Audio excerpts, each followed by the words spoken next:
마포나루의 하늘은 잿빛 구름으로 무겁게 내려앉아 있다. 강바람에 실려오는 것은 비릿한 물내음이 아니라 썩어가는 살점과 매크한 숭냄새뿐이다. 흙기침이라 불리는 괴질이 도성을 휩쓸고 지나간 자리는 참혹하기 그지없다. 한때 활기찼던 장터는 신음과 통곡으로 얼룩져 있고 사람들 사이를 오가는 것은 활기가 아닌 죽음의 공포다. 짙은 안개 속에서 콜록거리는 기침 소리만이 불길한 북소리처럼 끊임없이 울려 퍼진다. 또 한 명이 실려 나가는구나. 귀한 약재가 능사는 아니거늘. 저잣거리 의원놈들은 그저 돈독이 올라 은전 몇 푼에 사람 목숨을 저울질하는 게지. 칠뿌리와 도라지 그리고 이 낡은 침 하나면 족한 것을 어찌하여 하늘은 가난한 자들에게만 이리도 가혹한가. 서우는 낡아빠진 약사발에 말린 도라지 뿌리를 넣고 힘주어 빻는다. 그녀의 의원은 다 쓰러져가는 초가집으로 바람이 불 때마다 문풍지가 을씨년스럽게 덜컹거린다. 약재 냄새와 곰팡이내 섞인 좁은 방 안으로 다급하고 거친 발소리가 들이닥친다. 낡은 삼배치마를 입은 여인이 새파랗게 질린 아이를 들쳐업고 비틀거려하며 들어선다. 의녀님, 제발 우리 아이 좀 살려주십시오. 저 위쪽 큰 의원들은 돈이 없다며 문전박대하고 아이가 숨을 못 쉽니다. 목구멍에서 쇠소리가 나요. 아이를 이리 평상에 눕히시오. 혀를 깨물지 않게 고개를 옆으로 돌리고. 서우는 지체 없이 아이의 맥을 짚는다. 아이의 얼굴은 흑빛으로 변해 있고 입가에는 검붉은 거품이 맺혀 있다. 불규칙하고 미약한 맥박이 서운의 손끝을 타고 전해진다. 맥이 칠흑같이 어둡고 빠르다. 열기가 폐를 꽉 막고 있어. 도끼가 이미 오장육부 깊숙이 침투했구나. 지금 당장 뚫어주지 않으면 위험하다. 내 손끝에 이 아이의 명줄이 달렸어. 떨지 마라, 서운아. 너는 할 수 있다. 서은은 품에서 낡은 침통을 꺼낸다. 은색으로 번뜩이는 장침을 꺼내드는 그녀의 눈빛이 매섭게 변한다. 주인은 숨소리조차 들리지 않을 만큼 정적에 휩싸인다. 타닥타닥 타오르는 촛불 심지가 타는 소리와 아이의 가쁜 몰아쉬기만이 방 안을 채운다. 폐에 열을 내리는 소상혈을 찌를 것이요. 아이가 놀라지 않게 꽉 붙드시오. 서은의 손이 허공을 가르고 가느다란 침이 아이의 엄지손가락 끝을 파고든다. 검붉은 피가 방울 좀 맺힌다. 그러나 아이는 여전히 숨을 헐떡이며 괴로워한다. 서은의 이마에 식은땀이 송골송골 맺힌다. 제발 뚫려라. 막힌 기운이여 흘러가거라. 이 어린 생명을 올가매지 말고 썩 물러가란 말이다. 서은이 침을 비틀며 깊숙이 찔러 넣자 아이가 갑자기 몸을 뒤틀며 격렬하게 기침을 토해낸다. 목구멍 깊은 곳에서 꽉 막혀있던 시커먼 핏덩어리가 바닥으로 툭 떨어진다. 그제야 아이의 가슴이 크게 오르내리며 막혔던 숨길이 트인다.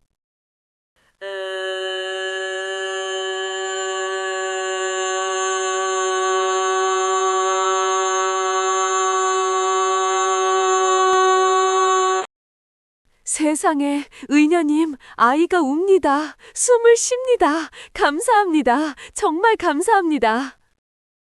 됐소. 막혔던 도끼가 빠져나갔소. 이제 고비는 넘겼으니 내가 지어주는 약을 다려 먹이면 차차 나아질 것이오. 아이 어미는 연신 고개를 조아리며 눈물을 쏟아낸다. 서우는 떨리는 손을 옷자락에 감추며 벽에 기대어 선다. 긴장이 풀리자 다리에 힘이 빠진다. 생명이란 이토록 질긴 것을 고작 은전 몇 푼이 없어 죽어야 한다면 세상에 의술이 무슨 소용이란 말인가. 내 비록 천한 은여라 손가락질 받을지언정 내 앞의 숨결은 결코 놓지 않으리라. 이것이 내가 사는 이유이니. 밖에서는 여전히 차가운 강바람이 불어오지만 서운의 낡은 의원 안에는 미약하나마 삶의 온기가 피어오른다. 촛불 그림자가 서운의 굳게 담은 입술 위로 일렁인다. 검은 구름이 마포 나루의 하늘을 집어삼킬 듯 뒤덮고 억수 같은 장대비가 강물 위로 쏟아져 내린다. 천둥 소리가 대지를 뒤흔들 때마다 강변의 갈대밭은 미친년 널뛰듯 요란하게 춤을 춘다. 비에 젖은 흙냄새와 물비린내가 진동하는 어둠 속 서은은 젖은 치맛자락을 질끈 동여매고 강가로 떠밀려온 약초 뿌리들을 줍고 있다. 이놈의 비는 그칠 기미가 없구나. 귀한 창포 뿌리가 떠내려 왔다기에 무리하여 나왔거늘. 이러다간 내가 먼저 물귀신이 되겠다. 그때 번개가 번쩍이며 칠흑 같은 어둠을 가른다. 순간 서운의 눈에 강물과 퍼르기 뒤엉킨 기슭에 쓰러져 있는 검은 형체가 들어온다. 단순한 통나무나 짐짝이 아니다. 그것은 사람의 형상이다. 헉? 저것은 사람이 아닌가? 서은은 진흙탕에 미끄러지듯 달려가 쓰러진 사내에게 다가간다. 사내는 온몸이 흠뻑 젖은 채 미동도 하지 않는다. 서은이 떨리는 손으로 사내의 손목을 잡는다. 맥박이 희미하게 그러나 끈질기게 뛰고 있다. 살아, 있어. 아직 숨이 붙어 있다. 헌데 이 차림새는. 사내는 일반 백성의 옷이 아닌 칠흑같이 검은 무복을 입고 있다. 빗물에 씻겨 내려가고 있지만 복부에서는 붉은 선혈이 끊임없이 배어나온다. 날카로운 칼날에 베인 깊고 치명적인 검상이다. 서은의 시선이 사내의 허리춤에 매달린 묵직한 환도에 머문다. 관군도 포졸도 아니다. 이 깊은 밤에 검은 옷을 입고 칼을 찬 사내라니. 관아에 알렸다간 필시 경을 칠 것이다. 자칫하면 나까지 영모나 범죄에 연루될 수 있어. 서우는 거친 비바람 속에서 잠시 망설인다. 신고를 하는 것이 안전하다. 모른 척 도망가는 것이 현명하다. 허나 그녀의 손은 이미 사내의 상처를 지혈하고 있다. 의원으로서의 본능이 공포를 앞선다. 쳇길, 내 팔자야. 눈앞에서 죽어가는 이를 어찌 두고 본단 말인가. 서은은 사내의 팔을 자신의 어깨에 걸친다. 물을 먹은 솜처럼 무거운 장정의 몸을 일으키자 서은의 가냘픈 다리가 휘청거린다. 그녀는 이를 악물고 빗속을 뚫으며 낡은 의관으로 향한다. 조금만 참으시오. 내 의원이 코앞이오. 살고 싶다면 정신줄을 놓지 마시오. 천신만고 끝에 의원에 도착한 서은은 주위를 살피며 사내를 낡은 마루닛 비밀 토굴로 옮긴다. 곰팡이 냄새와 말린 약초향이 섞인 좁은 공간이다. 호롱불을 켜자 사내의 창백한 얼굴이 드러난다. 강우다.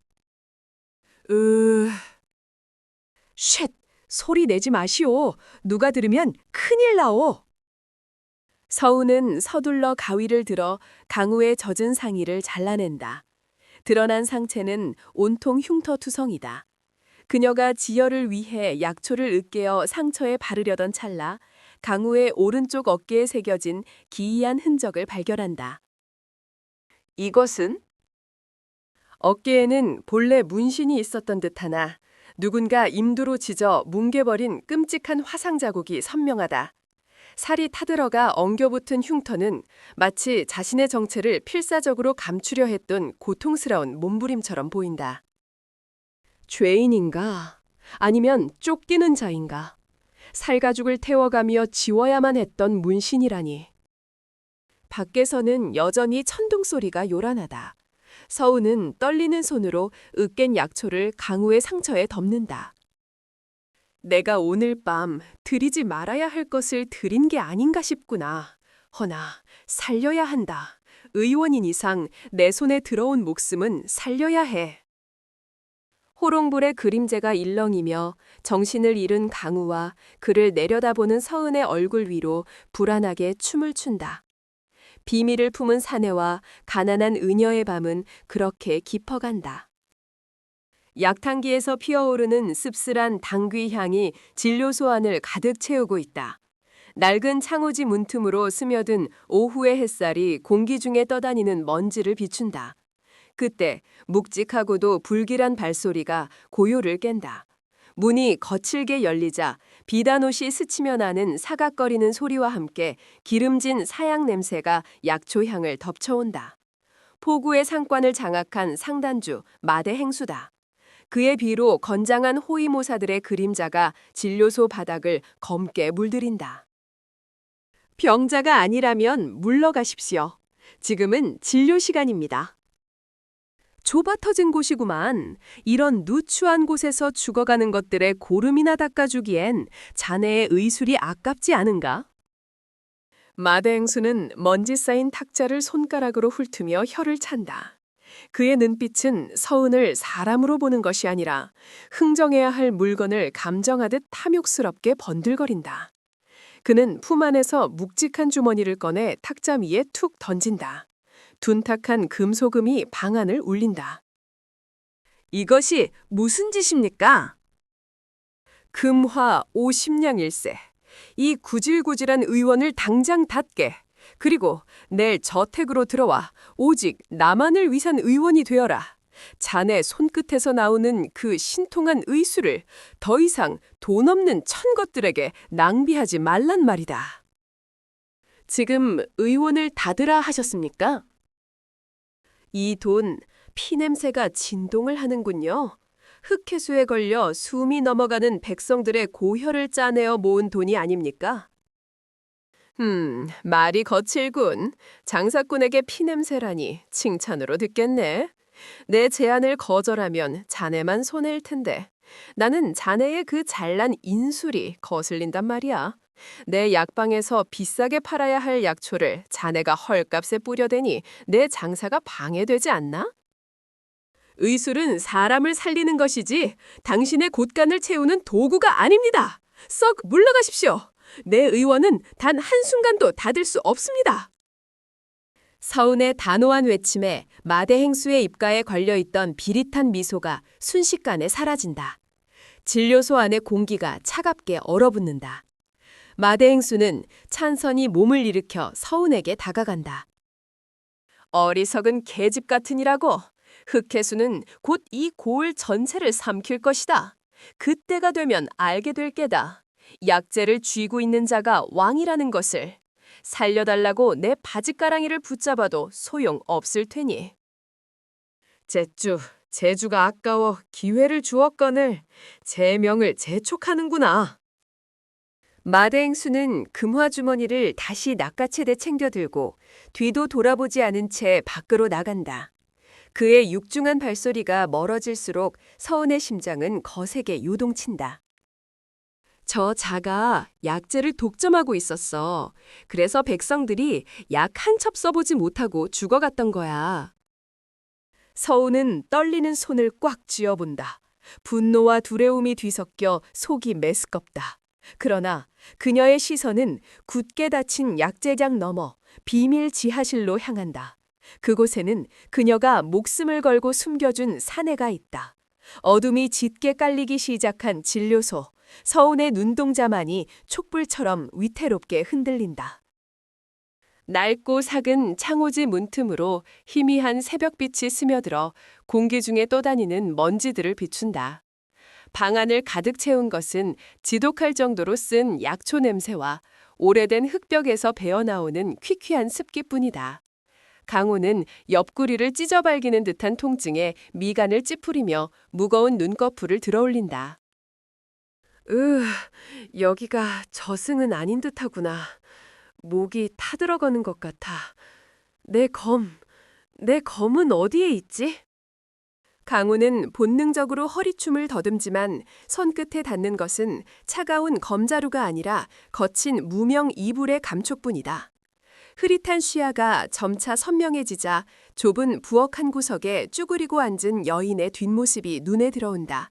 서은이다. 그녀는 엽전 몇잎을 손바닥 위에 올려놓고 세고 또 세며 깊은 한숨을 내쉰다. 쌀떡이 바닥을 보인 지 오래거늘 약재 살 돈마저 일이 부족하니 이를 어찌할꼬. 흑기침 환자들은 날마다 늘어만 가는데 마 대행수의 횡포는 하늘 높은 줄 모르고 치솟는구나. 어리석은 여인 같으니 제 앞가림도 못하면서 남을 구하려 들다니. 겉으로는 성인 군자 흉내를 내지만 속으로는 대가를 바라고 있겠지. 세상 천지에 공짜는 없는 법. 내 목숨을 구한 값으로 과연 무엇을 요구할지 어디 한번 지켜보자꾸나. 강우는 헛기침을 하여 자신이 깨어났음을 알린다. 서은이 놀라 뒤를 돌아보자 강우는 품속 깊이 숨겨두었던 묵직한 비단 주머니를 꺼내어 바닥에 던진다. 툭 하는 둔탁한 소리와 함께 주머니 입구가 벌어지며 어두운 방 안에서도 빛을 발하는 영롱한 옷부술과 금가락지들이 쏟아져 나온다. 보아하니 쌀 한 줌 살 돈도 없어 전전긍긍하는 모양이군. 이걸 받으시오. 당신이 평생 약을 다려도 만져보지 못할 버금일 테니 이걸 팔아서 챙기고 나를 모른 척 내보내시오. 그리고 이 지긋지긋한 가난에서 도망치시오. 이 귀한 물건들은 도대체 댁은 정체가 무엇이오? 행색은 쫓기는 짐승과 같으면서 품에는 왕실의 보물을 지니고 있다니. 착한 척, 고고한 척은 그만두시오. 세상은 선의 따위 보답하지 않소. 훔친 물건이면 어떠하고 피 묻은 돈이면 어떠하오. 당신의 그 궁상맞은 의원 생활을 청산하고도 남을 것이오. 어서 챙기시오. 세상은 힘과 재물이 전부인 법이요. 서은은 바닥에 흩어진 보석들을 물끄러미 내려다본다. 잠시 후 그녀는 보석을 탐욕스럽게 주워 담는 대신 방 한 구석에 놓인 커다란 약탕관 뚜껑을 연다. 그곳에는 냄새만 맡아도 혀가 아를 듯한 쓴 약초들이 검게 말라 비틀어져 있다. 훔친 재물은 독과 같아서 당장은 몸을 편하게 할지는 모르나 결국 영혼을 병들게 하고 살을 썩게 하는 법이요. 나는 사람의 몸을 고치는 의원이지 장무라비가 아니요. 서우는 바닥에 떨어진 주머니와 보석들을 주워 담아 망설임 없이 쓴 약초단지 깊숙한 곳에 처박아 버린다. 강우의 눈동자가 심하게 흔들린다. 탐욕이라곤 찾아볼 수 없는 그녀의 단호하고 맑은 눈빛에 그는 순간 말문이 막힌다. 이것은 쓴 약초 속에 묻어두리다. 부정한 기운이 약초의 쓴 기운에 씻겨나가길 바랄 뿐이요. 당신의 상처가 다 아물면 그때 이것을 들고 이곳을 떠나시오. 그 전까지는 한 발자국도 못 나가오. 내 환자를 죽게 내버려 둘 순 없으니. 미치광이인가 아니면 진정 성인인가. 내 평생 서슬퍼런 칼날 앞에서도 눈 하나 깜짝 않는 자들은 수없이 보았으나 황금 앞에서 이리도 태어난 자는 처음 보는구나. 이 여인 대체 정체가 무엇이란 말인가. 깊은 밤 타들어가는 약탕기의 불씨만이 희미하게 방 안을 비춘다. 쓰디쓴 약초 냄새가 매캐하게 코끝을 맴돌고 밖에서는 매서운 밤바람에 문풍지가 파르르 떠는 소리가 들려온다. 상처 입은 몸을 겨우 일으킨 강우는 벽에 등을 기댄 채 약탕기를 부채질하는 서은의 등 뒤를 응시한다. 그의 눈빛은 부상자라고 믿기 힘들 만큼 형형하게 빛난다. 이보시오 의원! 그대는 진정 이 고을의 창궐한 흑해수가 하늘이 내린 역병이라 믿는가? 환자들의 숨소리가 거칠고 폐가 검게 타들어가는 증세입니다. 의서에 기록된 바는 없으나 이토록 빠르게 번지는 것을 보면 몹쓸 역병임이 분명하지 않습니까? 아니, 틀렸소. 역병이라면 촌락마다 시차가 있어야 하거늘 이 병은 우물을 공유하는 아랫마을 사람들만 동시에 쓰러졌소. 서은이 부채질하던 손을 멈춘다. 타닥거리는 장작 소리 사이로 무거운 침묵이 흐른다. 강우는 마른 입술을 축이며 목소리를 낮춘다.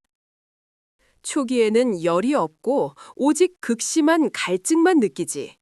목이 타니 물을 더 찾게 되고 그 물이 다시 독이 되어 오장육부를 갉아먹는 것이요. 이것은 병이 아니라 독이요. 독이라니요? 그게 무슨... 마대가민의 창고를 지키는 사병들이 우물가에서 서성이는 것을 본 적이 있어. 놈들은 물을 길어가는 것이 아니라 무언가를 타고 있었지. 놈들이 파는 해독제란 것도 실상은 그 독을 중화시키는 약초가루일 뿐이요. 병 주고 약을 파는 셈이지. 세상에, 어찌 사람이 사람에게 그런 짓을. 그자들에게 백성은 사람이 아니라 그저 엽전 꾸러미일 뿐이요. 허나 내 말을 증명할 물증이 없소. 놈들의 본가 깊숙한 곳에 숨겨둔 독의 원료나 장부를 찾아내야 하오. 강우의 시선이 서운에 흔들리는 눈동자에 고정된다. 그는 자신의 품속에서 신분을 증명하는 마패를 꺼내려다 멈칫하고는 대신 간절한 눈빛을 보낸다. 내 몸은 아직 거동이 불가하오. 듣자 하니 마 대감의 막내 아들이 원인 모를 병약함으로 누워있다 들었소. 그대가 의원으로 가장해 그 집안으로 들어가 주시오. 제가 마 대감댁으로 말입니까? 그 무서운 곳을. 저는 그저 약초나 캐는 비천한 의원일 뿐입니다. 발각되면 목숨을 부지하기 힘들 것입니다. 알고 있어. 허나 그대가 나서지 않으면 저 밖에서 신음하는 그대의 환자들은 영영 깨어나지 못할 것이요. 서은은 자신은 거친 손을 내려다본다. 흙투성이가 된 손톱 밑, 그리고 방 한 구석에 쌓인 효험 없는 약초들. 그녀의 머릿속에 고통스러워하며 숨을 헐떡이던 아이들의 얼굴이 스쳐 지나간다. 공포로 인해 가슴이 세차게 뛰지만 그녀의 눈빛에 서서히 결기가 어린다. 호랑이 굴로 들어가라는 말씀이시군요. 미안하오. 위험한 짐을 지게 해서. 아니요. 두렵습니다. 다리가 후들거릴 만큼 무섭습니다. 허나 제 환자들을 살릴 수 있는 길이 그것뿐이라면 가겠습니다. 독을 품은 자의 심장을 찌르지는 못해도 독을 없앨 방법은 찾아오겠습니다.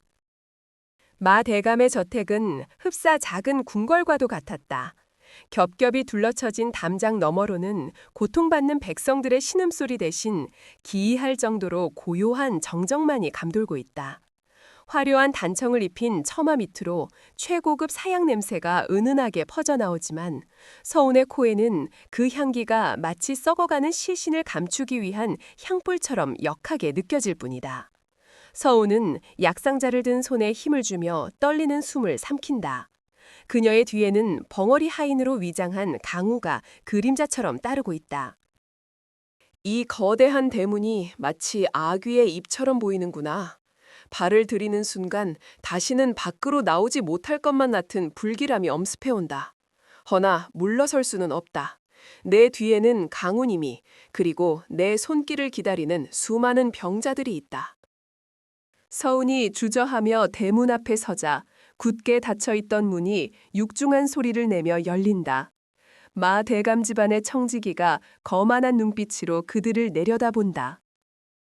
내년이 그 용하다는 의년야. 대감마님께서 특별히 부르신 것이니 실수라곤 없어야 할 것이다. 그 뒤의 놈은 무엇이냐? 예, 날이 소인의 약시중을 드는 하인이옵니다. 태어날 때부터 말을 못하고 귀가 어두워 오로지 힘쓰는 일만 할 줄 아는 미천한 자이오니 너그럽게 봐주십시오. 강우는 초점 없는 눈동자로 허공을 응시하며 멍청한 웃음을 흘린다. 청지기는 혀를 차며 그들을 안채로 안내한다. 복도를 지나는 동안 마주치는 하인들은 모두 숨을 죽인 채 바닥만 보고 걷는다. 이 집안 전체를 짓누르는 공포가 피부로 느껴진다. 마침내 도달한 별채, 병석에 누운 마 대감의 아들이 있는 방에서는 매캐하고 달큰한 냄새가 진동한다. 이 냄새는 단순한 탕약 냄새가 아니다. 무언가 다른 것이 섞여 있어. 서우는 조심스럽게 방 안으로 들어선다. 비단 요의에 누워있는 소녀는 핏기 하나 없는 창백한 얼굴로 가쁜 숨을 몰아쉬고 있다. 겉보기에는 역병의 증세와 비슷해 보이나 의원으로서의 서운의 직감은 무언가 위화감을 느낀다. 그녀는 소년의 손목을 잡고 맥을 짚는다. 맥이 너무나도 불안정하구나. 흙기침이라 하였으나 폐의 열기보다는 오장육부가 서서히 녹아내리는 듯한 징후다. 이것은 병마가 아니다. 서은의 손끝이 미세하게 떨린다. 소년의 손톱 밑에 검푸른 반점이 희미하게 피어오르고 있다. 이것은 독초인 초호를 아주 소량씩 장기간 복용했을 때 나타나는 중독 증상이다. 세상에, 제 아비가 자식에게 독을 먹였단 말인가? 역병이 부유한 자들에게도 번진다는 헛소문을 퍼뜨리기 위해 마대감, 당신은 사람이 아니라 악귀로구나. 분노와 공포로 심장이 터질 듯하지만 서우는 짐짓 침착함을 유지하며 뒤에 선 강우에게 눈짓을 보낸다. 강우는 멍한 표정을 유지한 채 서운의 신호를 읽어낸다. 지금이 기회다. 위급하다. 공자님의 기운이 급격히 쇠하고 있어. 지금 당장 막힌 혀를 뚫지 않으면 위험하다. 여봐라, 당장 뜨거운 물과 쑥을 대령하라. 시침을 해야 하니 주의를 물러라. 서운의 다급한 외침에 방안을 지키던 호위무사들과 시종들이 당황하여 우왕정한다. 그 소란을 틈타 짐짝처럼 구석에 서 있던 강우가 슬그머니 뒷문 쪽으로 몸을 숨긴다. 서은 낭자, 그 작은 어깨로 감당하기 힘든 진실을 마주했구려. 그대의 떨리는 손끝이 내 가슴을 찌르는 듯하오. 부디 무사하시오. 내 반드시 놈의 숨통을 끊을 증좌를 찾아 돌아오리다. 방을 빠져나온 강우의 눈빛에서 멍청한 하인의 모습은 온데간데 없이 사라졌다. 그는 날렵한 짐승처럼 소리 없이 복도를 가로지른다. 바닥에 나무 판자가 삐걱거리는 위치를 본능적으로 피해 디디며 어둠이 짙게 깔린 서재 쪽으로 향한다. 놈의 성정으로 보아 장부는 분명 자신이 가장 아끼는 공간에 숨겼을 터 시간은 많지 않다. 서은 낭자가 시간을 벌어주는 동안 끝내야 한다. 서재 앞에는 병사 둘이 지키고 서 있다. 강우는 품에서 작은 돌멩이를 꺼내 반대편 담장 너머로 던진다.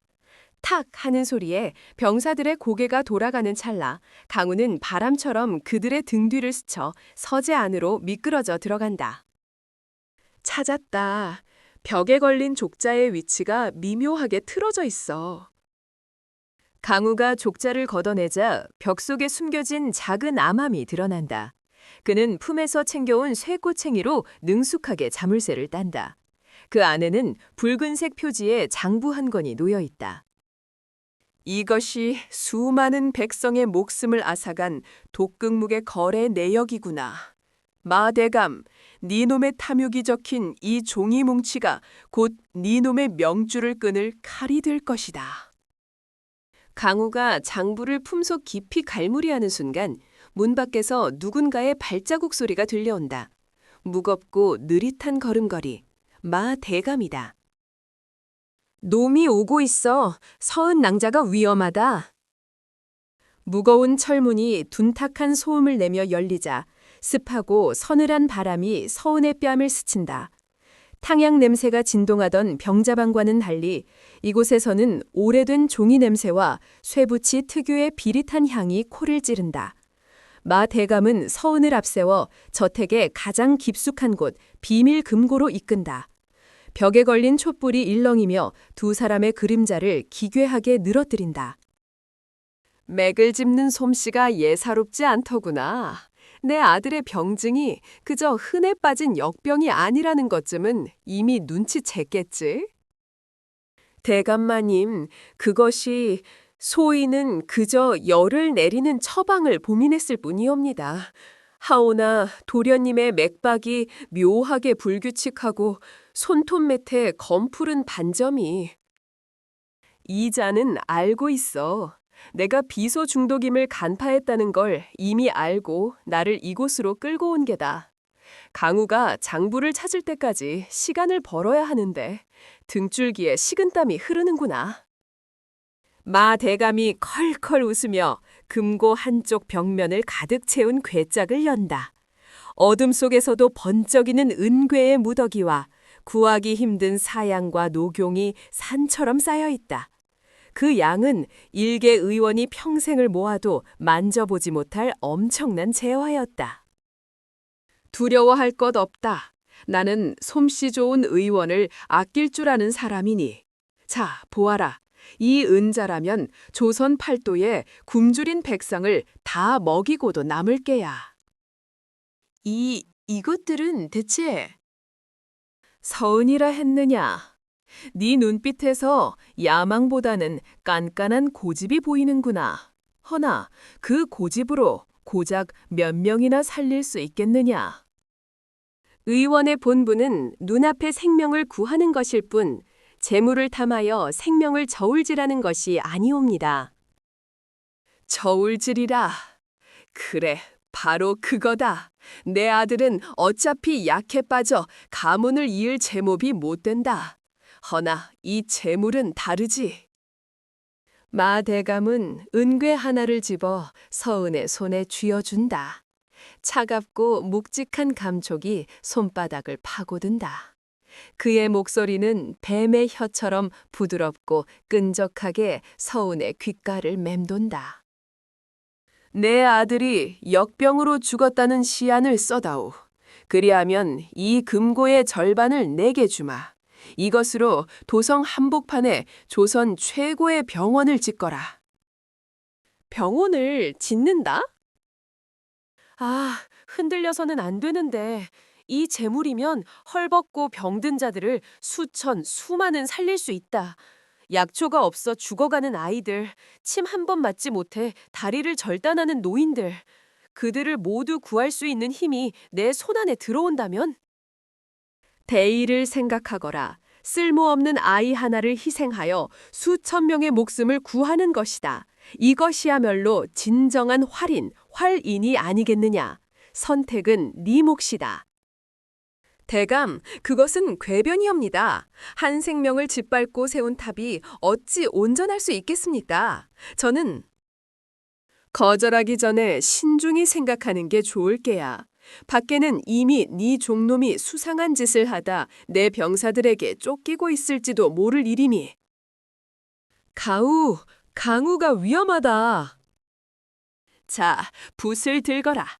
역병에 의한 급사. 그 네 글자면 너는 성인이 되고 나는 가문의 우한을 덜게 되는 것이다. 아주 쉬운 거래지 않느냐? 마 대감이 내민 붓과 종이가 서은의 눈앞에서 어른거린다. 금고 안의 공기는 더욱 희박해지고 은괴의 차가운 빛이 서은의 양심을 날카롭게 찌른다.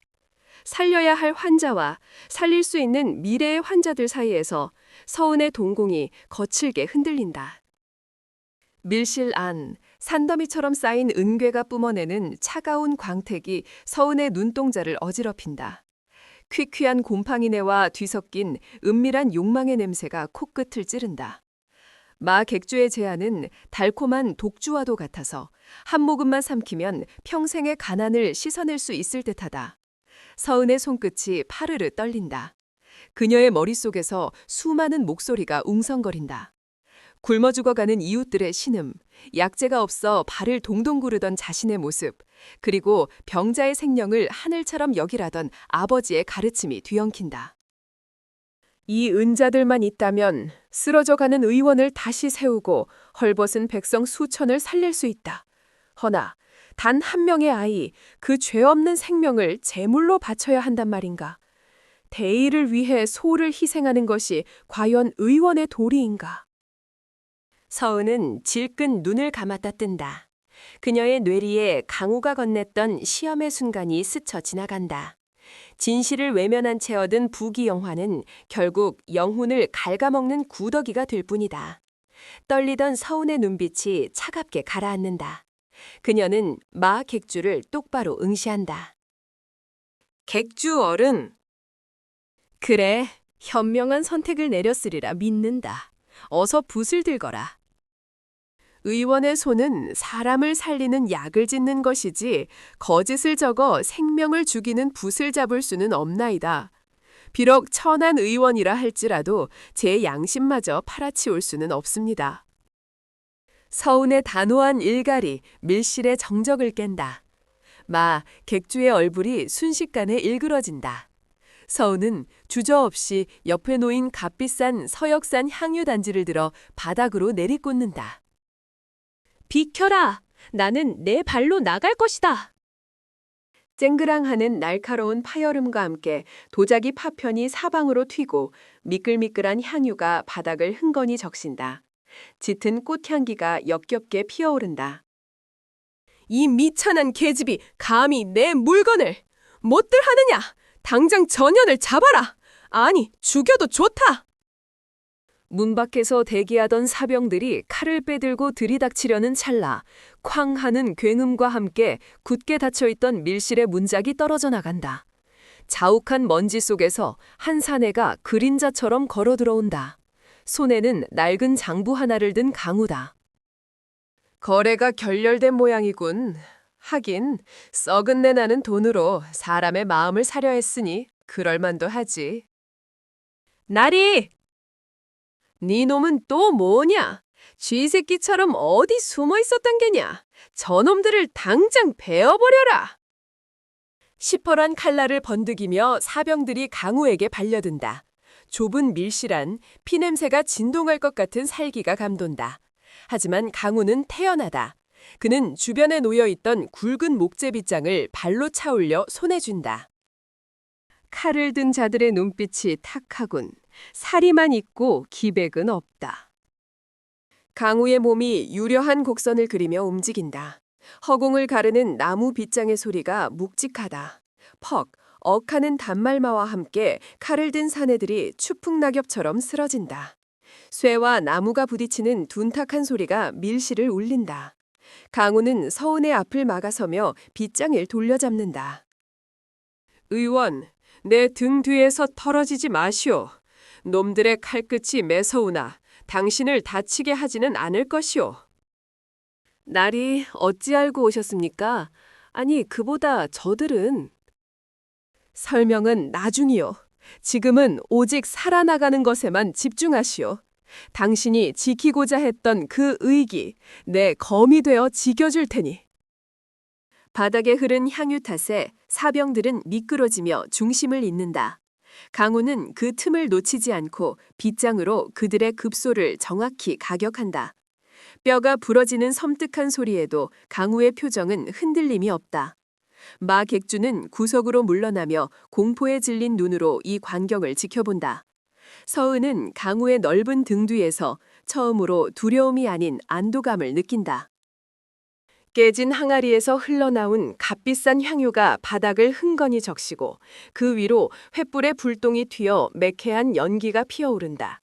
사방을 에워싼 사병들의 서슬퍼런 칼날이 강우와 서은의 목을 겨누고 좁혀오는 포위망 속에 죽음의 그림자가 짙게 들이운다. 네, 이놈들! 감히 내 집에서 난동을 부리고도 살아나갈 줄 알았더냐? 저것들을 당장 쳐라! 시신은 강물에 던져 물고기 밥으로 만들어라! 낭자, 내 등 뒤에서 한 발자국도 떨어지지 마시오. 이 봉이 부러지는 한이 있어도 그대는 지킬 것이니. 제길, 칼도 없이 나무 막대기 하나로 이 많은 수를 감당하기엔 역비족이다. 한모 이 녀석 도대체 언제 당도한다는 말인가? 설마 매복에 당해 오지 못하는 것은 아니겠지? 선비님, 저 때문에. 그때였다. 천둥이 치는 듯한 굉음과 함께 굳게 닫혀있던 객주의 대문이 박살나며 안쪽으로 넘어온다. 흙먼지가 자욱하게 피어오르는 사이로 푸른 군복을 입은 관군들이 봇물 터지듯 들이닥친다. 그 선두에는 피칠갑을 했으나 눈빛만은 형형한 강우의 부관 한모가 서 있다. 역적의 무리들을 포박하라! 금군별장 나리를 보호하라! 윽? 관군? 아니 금군이라니? 이게 대체 무슨... 혼비백산하여 뒷걸음들 치는 사병들 사이로 강우가 앞으로 나선다. 그는 손에 들고 있던 몽둥이를 바닥에 내동댕이 치고 품속 깊은 곳에서 황금빛으로 번쩍이는 마패를 꺼내 들어 높이 치켜든다. 횃불의 빛을 받은 마패가 어둠 속에서 태양처럼 강렬한 빛을 뿜어낸다. 어명이다! 나 이 강우는 주상 전하의 명을 받들어 백성을 도탄에 빠뜨리고 영모를 꾀한 마 7성을 단죄하러 왔다. 모두 무기를 버리고 꿇어라. 이럴 수가. 떠돌이 잡놈이 아니라 금군 별장. 마 대감의 다리가 풀린 듯 털썩 주저앉는다. 그의 사병들은 사시나무 떨듯 떨며 칼을 바닥에 떨어뜨린다. 강우의 호령 한마디에 소란스럽던 객조안이 찬물을 기얹은 듯 고요해진다.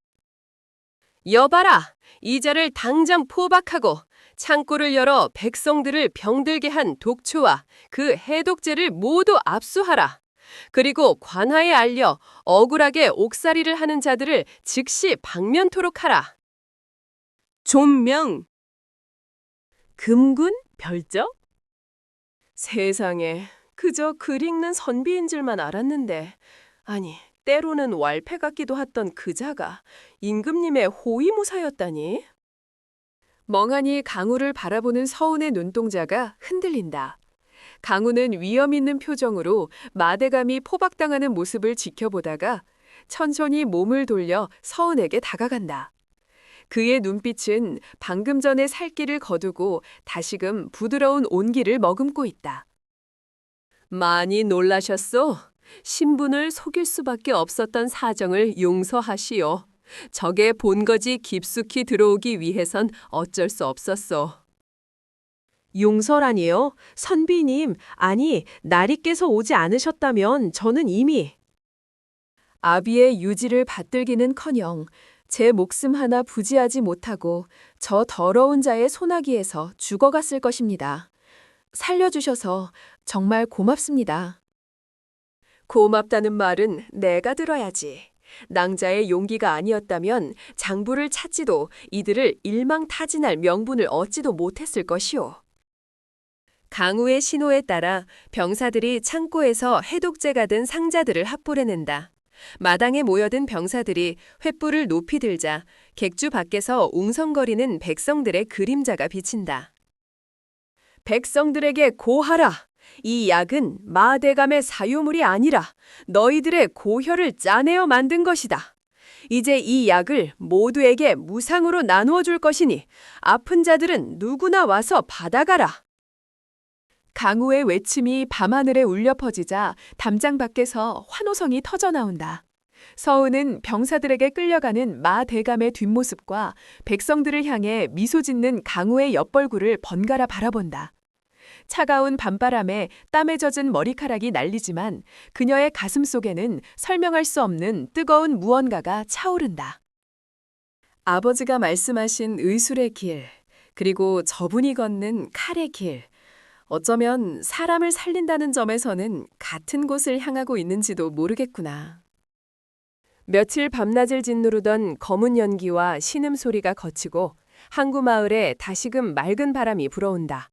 거리를 가득 메웠던 죽음의 냄새 대신 집집마다 피어오르는 밥 짓는 연기와 쌉싸름한 약초 향기가 공기 중에 감돈다.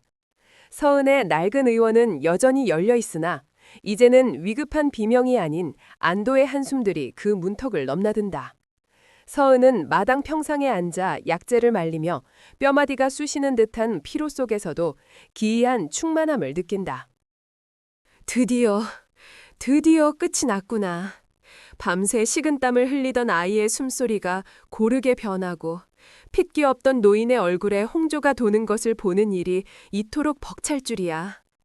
내 손끝은 물집이 잡히고 터져 쓰라리지만 이 고통이 살아있다는 증거 같아 오히려 달갑다. 그때 의원 입구로 정갈한 발자국 소리가 들려온다. 며칠 전까지만 해도 허름한 삿갓과 낡은 옷을 걸쳤던 사내는 온데간데 없고 짙은 남색 관복에 흉배를 단 강우가 위험 있는 모습으로 서 있다. 금군 대장의 지위가 주는 무게감이 그의 어깨에 실려 있으나 서은을 바라보는 눈빛만은 여전히 따스하고 깊다. 며칠새 더 야위었소.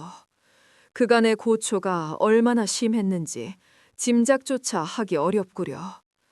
네, 왕명을 받들어 역도대를 모두 압송하고 이제 한양으로 돌아가려 하오. 나리, 아니, 대장 나리, 그 옷이 참으로 잘 어울리십니다. 무사히 소임을 마치셨으니 다행이옵니다. 이곳 사람들도 이제 시름을 놓고 본업으로 돌아갈 수 있겠지요. 서은 낭자, 전하께서는 낭자의 공을 치하하시어 큰 상을 내리셨소. 그리고 내게 한 가지 명을 더 주셨지. 낭자의 의술과 그 올곧은 성품은 궐 안에서도 귀하게 쓰일 것이요. 나와 함께 한양으로 갑시다. 내 의원의 자리를 마련해 두었소. 이제 험한 갯바람 대신 비단 옷을 입고 편안히 의술을 펼치시오. 강우의 제안은 달콤했다. 평생을 가난과 싸우며 약재값을 걱정해야 했던 서은에게 거란의 삶은 명예와 안락을 보장하는 길이다. 강우는 기대 어린 눈빛으로 서은의 대답을 기다린다. 그러나 서은의 시선은 강우의 화려한 관복 너머 찢어진 옷을 꿰매 입고 그물질을 하러 나가는 어부들의 구분 등 향해 있다. 거리라, 화려한 궁궐, 귀한 약재들이 넘쳐나는 곳이겠지요. 허나 대장날이 저는 갈 수가 없습니다. 어찌하여 거절하는 것이요? 이 좁고 누추한 곳에서 더 이상 고생할 필요 없소. 궐에는 이미 명망 높은 어휘들이 구름처럼 많습니다. 전하의 옥체는 그분들이 살피시면 그만이지요. 하오나 이 척박한 항구에는 의원이라곤 저 하나뿐입니다. 제가 떠나면 그물을 걷다가 다친 어부는 누가 꿰매주고 배를 골아 병든 아이는 누가 살피겠습니까? 저의 의술은 비단 위에서가 아니라 이 거친 흙바닥 위에서 비로소 쓸모가 있는 법입니다. 안락함보다는 제 손길이 간절한 이들의 곁에 남는 것이 저의 도리입니다. 강우는 서운의 단호한 눈동자에서 흔들리지 않는 신념을 읽는다. 그녀를 향한 연모의 정과 데려가고 싶은 욕심이 가슴 한구석을 찌르지만 그는 무인의 기계로 그 아쉬움을 삼킨다. 그녀는 꺾어서 화병에 꽂을 꽃이 아니라 거친 들판에 뿌리를 내려야만 하는 나무임을 깨달았기 때문이다. 하하하, 역시 내가 알던 서은 낭자답소. 궐의 부름조차 마다하다니 그 고집을 누가 꺾겠소. 알겠소, 내 더는 강요치 않으리다. 강우는 품에서 비단 보자기에 쌓인 묵직한 목패 하나를 꺼낸다. 왕이 친히 하사한 글귀가 새겨진 나무패다. 그는 두 손으로 공손히 그것을 서은에게 건넨다. 이것은 전하께서 낭자에게 내리는 친필 현판이요. 만백성의 의원. 비록 벼슬길은 마다하셨으나 이 이름만은 부디 받아주시오. 훗날 내가 다시 이 항구를 찾았을 때 이 현판 아래서 여전히 환자를 돌보고 있는 낭자를 볼 수 있기를 바라오. 가분한 이름입니다. 가슴 깊이 새기겠습니다. 살펴가십시오, 대장날이. 부디 강건하시기를. 강우는 깊은 눈맞춤을 마지막으로 몸을 돌려 떠나간다. 멀어지는 말발굽 소리가 파도 소리에 묻혀 사라질 때까지 서은은 그 뒷모습을 바라본다. 이내 구름 사이로 햇살이 비치며 항구의 짙은 안개를 완전히 걷어낸다. 서은은 다시 자리에 앉아 약연을 잡는다. 자, 다시 약을 갈아야지. 해가 떴으니 약재가 잘 마르겠구나. 달그락 달그락 투박하지만 경쾌한 야견 가는 소리가 맑게 갠 항구의 아침을 깨운다. 자신의 자리를 지키는 자의 뒷모습은 그 어떤 관복보다 빛나고 아름답다.